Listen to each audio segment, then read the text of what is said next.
ஸ்ரீ குருப்பியோ நமः. சர்வம் நீ காண்போர் அனைவருக்கும் வணக்கம். ஸ்ரீ வராக முகி ஸ்தவ பாராயணம் மற்றும் பாராயண பலன்கள் பற்றி இந்த பதிவில் காண்போம்.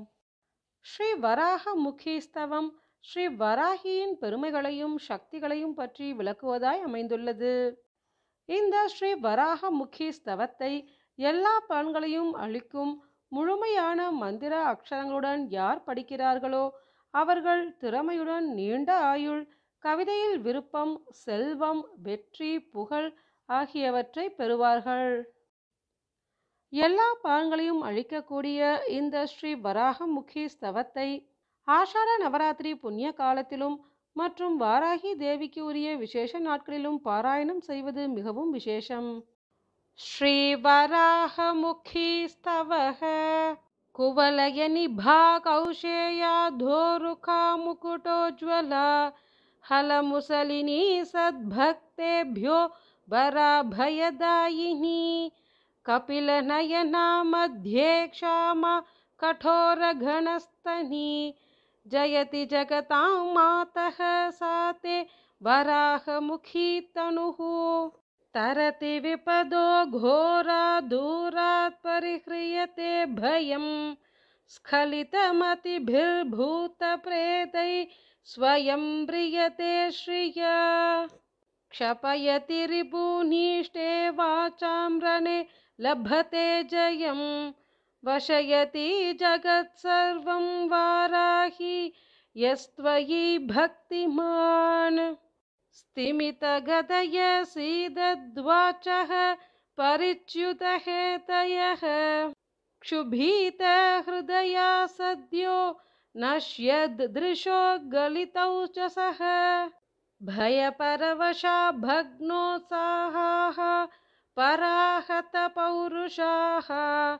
भवति पुरस्त्वद्भक्तानां भवन्ति विरोधिनः किसलय मृदुर्हस्तः क्लिश्येत कन्दुकलीलया बहवती महाभारः क्रीडा सरोरुहमेव ते तदपि मुसलं दत्से हस्ते हलं समयद्रुहां हरसि च तदाघातैः प्राणानहो तव साहसम् जननी नियतस्थाने त्वद्वामदक्षिणपार्श्वयोः मृदुभुजलता मन्दोक्षेप प्रवातितचामरे सततमुदिते गुह्याचारद्रुहां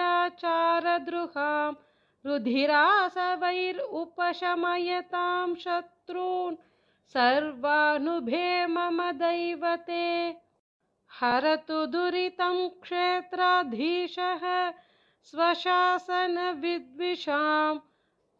रुधिरमदिरामत्तः प्राणोपहारबलिप्रियः अविरतच्चटत्कुर्वद् दंष्ट्रास्थिकोटिरटन्मुखो भवति सते चण्डो चण्डः सदा पुरतस्थितः क्षुभितमकरैर्वीचि हस्तोपरुद्धपरस्परैः चतुरुदधिभिः क्रान्ता कल्पान्तदुर्ललितोदगैः जननी कथमुत्तिष्ठेत् पातालसर्पबिलादिला तव तु कुटिले दंष्ट्राकोटि न चेदवलम्बनम् तमसि बहुले शून्याटव्यां पिशाचनिशाचरप्रमथकलहे चोरव्याघ्रोरगद्विपसङ्कटे क्षुभितमनसः शूद्रस्यैकाकिनोऽपि कुतो भयं सकृदपि मुखे मातस्त्वन्नाम सन्निहितं यदि विदितविभवं हृद्यै पद्यैर्वराहमुखी स्तवं सकलफलदं पूर्णं मन्त्राक्षरैरिममेव यः पठति स पठुः प्राप्नोत्यायुश्चिरं कवितां प्रियां सुखधनारोग्यं कीर्तिं श्रियं जयमुर्वराम् इति श्रीवराहमुखीस्तवः।